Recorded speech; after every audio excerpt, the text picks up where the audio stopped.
ఒక దైవజనులు అన్నారు ఏంటిదంటే, if you receive promises from God expect trouble.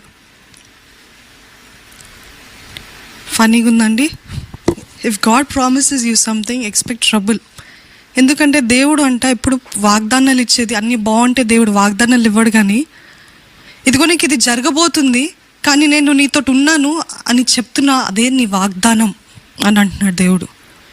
So if God promises us something, expect something to go wrong, expect something to go the opposite way. ఇంకా వ్యతిరేకంగా కార్యాలు జరగచ్చు, ఇంకా వ్యతిరేకంగా ఎన్నో విషయాలు జరగచ్చు. ఎన్నోసార్లు నా జీవితం కూడా దేవుడు వాగ్దానాలు ఇచ్చినప్పుడు అయ్యో ఎంత బాగుంది, ఎంత చక్కటి వాగ్దానం అనుకున్నా, కానీ ఆ వాగ్దానం పొందుకున్న కొన్ని రోజులనే, కొన్ని నెలల్లోనే ఎంతో అల్లకల్లోల పరిస్థితి.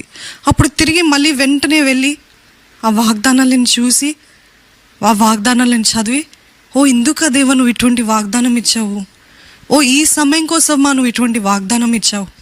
అంటే వాగ్దానాలు అంట దేవుడు ముందుగానే మనకి, God never gives us the obvious promises ఇవ్వడు, కానీ ఎప్పుడైతే మనము ముందు ఇంకేవో జరగబోతున్నాయి, అందుకని దేవుడు అంటున్నాడు ముందుగానే ఏమంటున్నాడంటే, don't worry, I am with you. లేకపోతే మీ పరిస్థితి తగినట్టుగా నువ్వు దిగులు చెందకు, నువ్వు చింతించకు, నువ్వు బాధపడకు, ఐ యామ్ విత్ యూ అని ప్రామిసెస్ ఇస్తాడంట మన దేవుడు.